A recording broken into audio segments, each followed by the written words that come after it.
Alors la bourse, ça rapporte combien? Je m'appelle Bertrand, j'ai 47 ans, je vis de mes dividendes boursiers depuis août 2016 et je partage sur le site revenus-et-dividendes.com ainsi que sur la chaîne YouTube du même nom ma passion pour la bourse et ma méthode pour gagner votre salaire grâce à la bourse. Alors l'idée de cette vidéo m'est venue suite à une question de ma fille à un repas familial où en plein milieu du repas, entre la poire et le fromage, ou plus précisément entre la salade de tomates et le poulet au pruneau, ma fille me demande à brûle-pourpoint comme ça, dis papa, la bourse ça rapporte combien?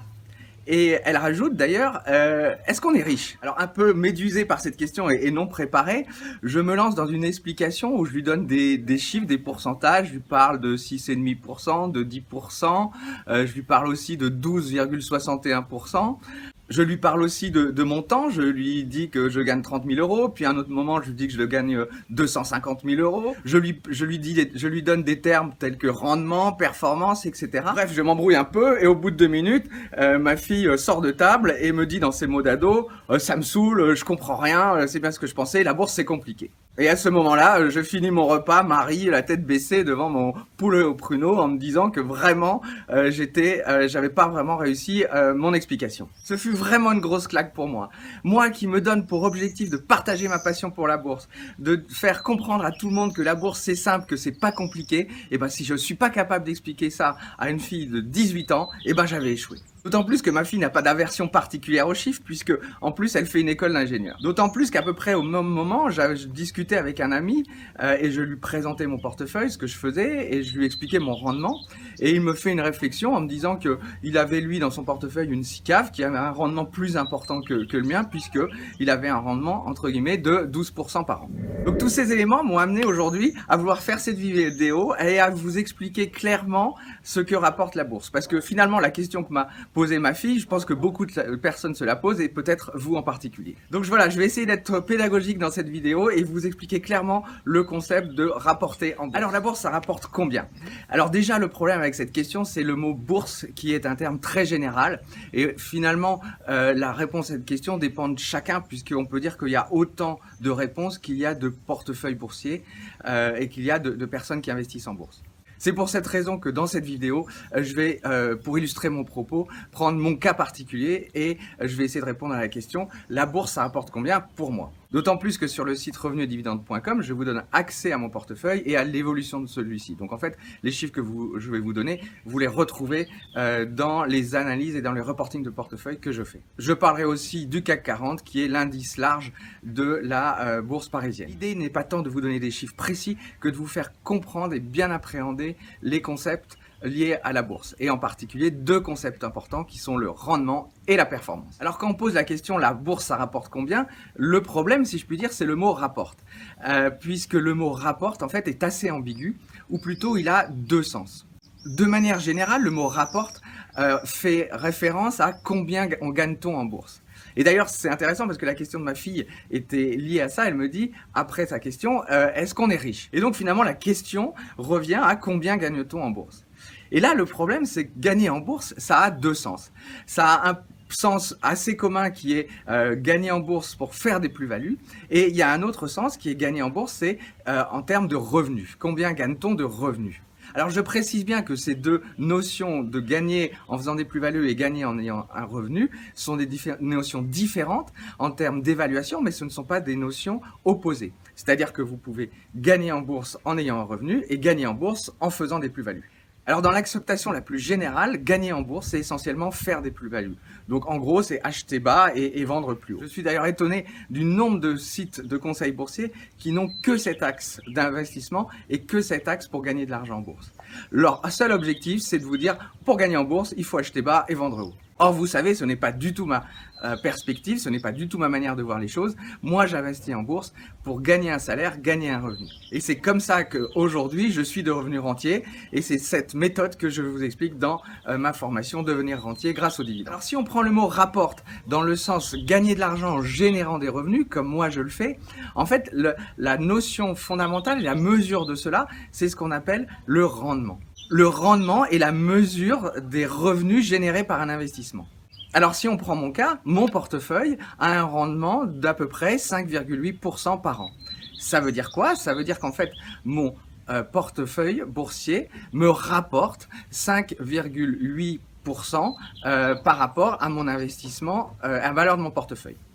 Donc concrètement, j'ai un revenu annuel d'à peu près 32 000 euros pour un investissement, une valeur de portefeuille de 550 000 euros. Donc 5,8, c'est 32 divisé par 550 000. Alors attention, il y a beaucoup de notions de rendement. J'ai d'ailleurs fait une vidéo sur le sujet, comment calculer le rendement d'un portefeuille boursier, et je vous invite à vous y référer. Je parle aussi régulièrement d'un autre rendement qui est le rendement sur coût d'acquisition, qui dans mon cas est de 10,70%.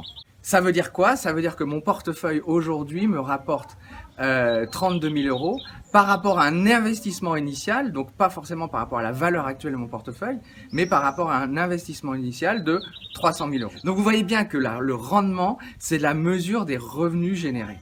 Et c'est pour ça que parler d'un rendement, d'un fonds ou d'une SICAV qui ne verse pas de revenus, ça n'a aucun sens. Et quand mon ami me parlait justement de rendement de ce fonds, ça n'avait aucun sens parce qu'il confondait deux notions différentes qui est le rendement et ce que nous allons voir maintenant, la performance. Mais cette erreur est assez courante et en particulier, vous la trouvez souvent dans les médias.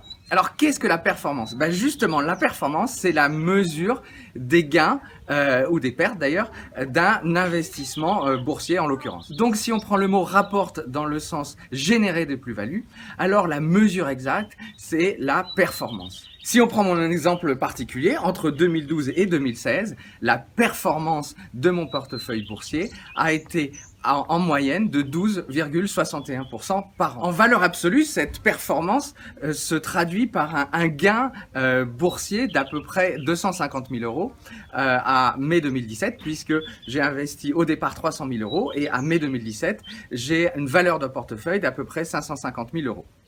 Alors là, encore une fois, je vous invite à regarder une autre vidéo que j'avais faite sur comment mesurer la performance d'un portefeuille boursier pour bien comprendre les nuances de cette mesure. Donc en fait, la comparaison que voulait faire mon ami sur son fonds, sa SICAV dans laquelle elle a investi et mon portefeuille, elle doit se faire sur cette valeur-là qui est 12,61, d'ailleurs qui est supérieure à la performance de son fonds. Donc au final, la bourse, ça rapporte combien pour moi? Eh ben, j'ai deux réponses à ça. Premièrement, en termes de rendement, ça me rapporte 5,8% par an en rendement versé, soit un montant annuel de 32 000 euros.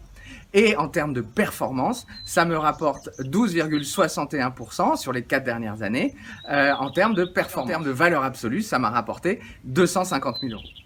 Alors un point important, il faut savoir que la mesure de la performance peut se faire avec ou sans les dividendes inclus. Dans mon cas, ça a été le cas jusqu'en août 2016, mais depuis août 2016, où je retire mes revenus, ma performance n'inclut pas les dividendes et le réinvestissement des dividendes. C'est d'ailleurs la grosse différence entre le CAC 40 et le CAC 40 GR, comme je vous l'avais expliqué dans une autre vidéo. Alors si on prend les mêmes chiffres pour le CAC 40 justement, eh ben, faut savoir que le CAC 40 aujourd'hui a un rendement annuel d'à peu près 3,4% et que sur une période de 25 ans, la performance du CAC 40 dividende réinvesti a été d'en moyenne 6-7%. Donc voilà, j'espère vous avoir fait bien comprendre la différence entre cette notion de rendement et cette notion de performance, et je pense que vous comprenez maintenant pourquoi j'investis dans les actions à dividendes, parce qu'en investissant dans les actions à dividendes, j'ai à la fois du revenu et de la plus-value, donc j'ai à la fois du rendement et de la performance. Et donc je vous invite vraiment à avoir bien conscience de cette différence quand en particulier vous investissez dans des fonds ou des SICAV, des FCP qui pour la plupart ne versent pas de revenus de dividendes. Donc dans ce cas-là, vous avez éventuellement des plus-values, mais vous n'avez pas de revenus. Et vous avez donc éventuellement de la performance, mais pas de rendement. Alors attention, je ne dis pas que ce sont de mauvais investissements, je dis juste qu'il faut en être conscient. Et donc c'est pour ça que moi je n'investis pas dans ces produits, parce que pour la plupart ils ne versent pas de revenus de dividendes, et pour ceux qui en versent, je trouve que la visibilité sur le dividende est trop faible pour me rassurer.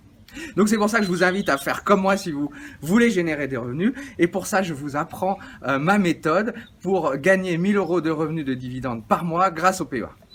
Voilà, bah écoutez, j'espère que cette vidéo vous aura plu. Si c'est le cas, je vous invite à mettre un petit pouce sous cette vidéo et je vous dis à bientôt pour de nouvelles vidéos.